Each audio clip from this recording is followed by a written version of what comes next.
What's going on, everybody? Welcome in the Vikings Now by Chat Sports. My name is Patrick Siepman, and coming up on today's show, I wanted to get you guys the latest from what I am hearing from days 2 and 3 of Vikings training camp. I looked at all of what the beat reporters are saying, and I consolidated a bunch of information, and it's a pretty juicy show, so make sure you guys stay tuned throughout the entire thing. But I do want to start off with some roster moves the Vikings have made over the past couple of days. This was tweeted out by Alec, one of the best beat reporters covering the Minnesota Vikings. If you guys haven't, please give him a follow on Twitter. And he also just started a YouTube channel. So if you guys want to go hit that sub button over there for him, I highly encourage you guys do so. But the Vikings did release KJ Cloyd, and then also they signed a linebacker, Jabril Cox. He spent some time with the Dallas Cowboys. And then they signed cornerback Jacoby Francis, spent some time with the Houston Texans, but he's never actually taken a snap in the NFL right now. So clearly the Vikings are addressing that cornerback position. Could I move from Xavier, or could I move in the likes of signing Xavier Howard or Stephon Gilmore still be on the table? I haven't heard too much on that front. But speaking about practice today, Kevin Seifert, beat reporter for ESPN that covers the Vikings, said this: Vikings assistant head coach Mike Pettin will run today's practice while Kevin O'Connell attends Kyrie Jackson's funeral in Maryland. Also mentioned that guys like Dallas Turner and the DB coach won't be there as well. So, not full attendance today at Vikings training camp as they attend Kyrie's funeral. But do have some injury news coming from Alec, and this is from day 2's practice, as he says Vikings cornerback Shaq Griffin picked off a pass, then stumbled to the turf.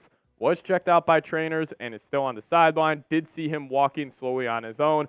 More negative news on this front. He also did not practice today. So if this is a serious injury, the Vikings cornerback room is just going to get a whole lot more depleted, more than it already is. But we'll talk about the corners here in just a second. But guys, I was looking at the analytics here at Chat Sports and looking at our July sub battle versus the Falcons. We've been battling them all offseason or all month long, and we just need 7 subscribers to pass them. So if you guys could help me out here, hit that subscribe button, stay up to date on the latest around your Minnesota Vikings, I would really, really appreciate it. Hey, only 7 more people need to hit that sub button. I think we can get it done. But a cool note from practice today, legend wide receiver Cris Carter was at practice. He was talking to a bunch of the guys on the team. He was actually talking to Josh McCown for a little bit as well. So that was pretty cool. Cris Carter, making his face known there at Vikings training camp. Maybe he can, mentor like guys like Jordan Addison just a little bit. So pretty cool seeing Carter there at camp. But let's get to the top takeaway and probably the main reason why you clicked on today's show. Sam Darnold, he is absolutely cooking, and he is absolutely dominating Vikings training camp. We've heard reports in the past that Sam Darnold has always been an elite training camp, OTA, mini camp quarterback, and he's keeping that same MO here with the Minnesota Vikings as, he was just throwing bombs at practice. And it was actually Justin Jefferson, after day 1 of practice, had this quote talking to the media. He said Sam was throwing bombs today as he did hit Jefferson on a deep post route, perfectly dropped it in the breadbasket, and then Jefferson kind of did this skip after he caught the pass. So it was pretty cool seeing Jefferson support his teammate, but, he also found Jordan Addison on a deep ball. This is coming from Will Getz, another great Vikings beat reporter, works for Score North, so give him a follow as well, as these guys are actually at training camp. But he said, and then Darnold just dropped a deep ball into a bucket to Addison for a touchdown. And then he goes, QB competitions are fun. Yes, they are. First time in a while that the Vikings actually have a quarterback competition. Obviously, Kirk Cousins being the QB1 for the last couple of years. Haven't really had to talk about that in the offseason, but hey, Sam Darnold's looking great. And also, J.J. McCarthy's looking great. My second takeaway was J.J. McCarthy has juice, not just in terms of him as a player and a person, out there on the practice field, but also the velocity he is putting on these footballs, man. J.J. McCarthy has been awesome, and, I will give J.J. a ton of credit here. He has just been great, but Will Getz also had this quote from his article about his write-up saying J.J. McCarthy's second day of Vikings training camp began with a bang on Thursday afternoon. On the very first 11-on-11 rep of practice, the rookie uncorked a deep ball up the left sideline to third-year wide receiver Jalen Nailor. It's also good seeing Nailor getting in on the action. He said it wasn't a perfect throw. Nailor had to adjust a little bit, but it was a completion for a big gain and possible touchdown, and excited J.J. McCarthy ran downfield in celebration. So great to see there. You got to love seeing J.J. support his teammates after they make a big play. But he also had another big play to Robert Tonyan. Alec Lewis actually said in his podcast that this was on a deep post route in 7-on-7. And I will make this note. Some people like to discredit 7-on-7. Actually, a lot of the analytics show that 7-on-7 does a great job of representing, what a true 11-on-11 game will look like. And hey, he said this was also a hell of a catch from Robert Tonyan as well, but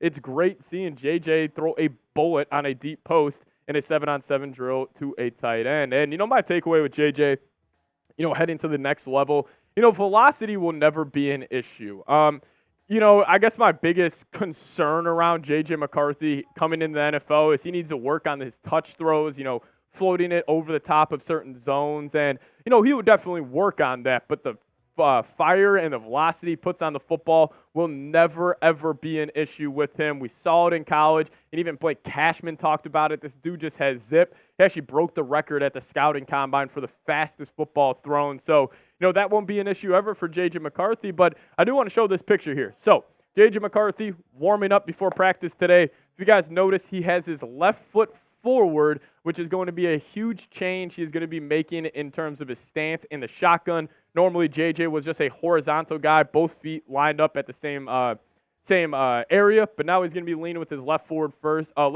forward. I wonder if that's going to, lead to any more read options or triple options for the Vikings. Never really seen that wrinkle in the Kevin O'Connell playbook, but with having an athletic quarterback like McCarthy, maybe we could see him keeping a lot of these zone runs, and I would absolutely love it. But I'll ask you guys this.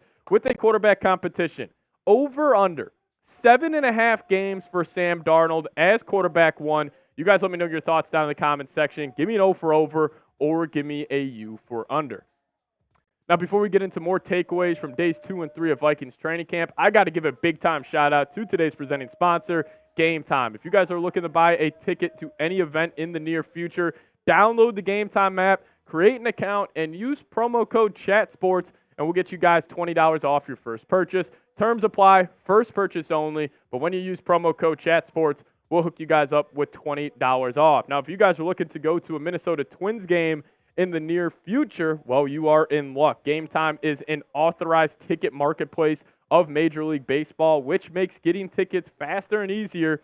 Prices on the Game Time app actually go down the closer it gets to first pitch. And with killer last-minute deals, all-in prices, views from your seat, and their lowest price guarantee, Game Time takes the guesswork out of buying tickets. And my favorite part of the Game Time app is you guys can actually see where you're sitting from the seat you are about to buy before you even buy the ticket. So you guys will see your viewing experience right as it is displayed on the app. So, hey, if you guys are trying to go to a concert, Twins game, whatever it may be that requires buying a ticket, I highly encourage you guys to download the Game Time app and use promo code CHATSPORTS on your first purchase, and we will get you guys $20 off. So download the Game Time app, create an account, and use code CHATSPORTS for $20 off your first purchase. Terms apply. Again, create an account and redeem code CHATSPORTS for $20 off. Download Game Time today. Last-minute tickets, lowest price guaranteed. Now, the third takeaway from training camp was not something on the field, but it was actually after training camp of day one. Jordan Addison talked to the media for the first time following his arrest. And Addison, he had some interesting quotes, but this is what Addison had to say. He said, "This has probably been the most peace that I've felt. Just being out here with my teammates. They've been welcoming me. They've had their arms around me the whole time, the whole situation. So really, I'm blessed to be here right now. They know my character. They know my heart. So I just come out here every day and just show them that I'm moving past it and I'm going to keep learning." Now, a key note that actually Alec Lewis alluded to in his podcast was after he talked to the media, Sam Darnold and Jordan Addison actually walked off the practice field together. They were chopping it up, and I just love seeing that leadership that Sam Darnold's kind of taken, because if he is quarterback one heading into the year, you want him to be one of the main leaders on this football team, and taking Jordan Addison under his arm is a great way to do so. But this Vikings wide receiver room right now, I still think it is a great group. Like, you got one of the best tandems in the NFL, and even seeing Jalen Nailor make a couple plays at practice, that's stuff you love to see. But if Addison were to have to miss time due to suspension or whatever it may be, it could be a slightly depleted room. But number 4 for me, we did get some updates at the cornerback position.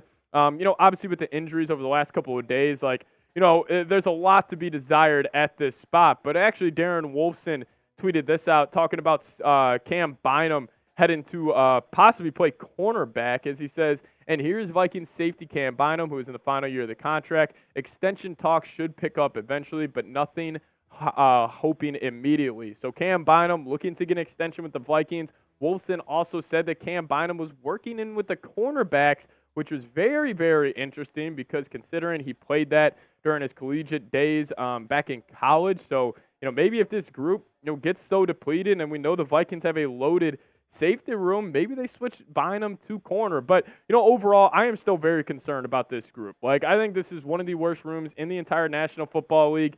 And, for right reason, I should say that. Now, I do think the Minnesota Vikings are going to make a move at corner, whether that's Gilmore or Xavier Howard, and maybe they get a guy like a Dory Jackson. But also a huge reason why it could improve is Byron Murphy Jr., and he actually said he has a chip on his shoulder heading into the year, saying, I definitely got a chip on my shoulder. It's my last year here. I want to stay here for the rest of my career.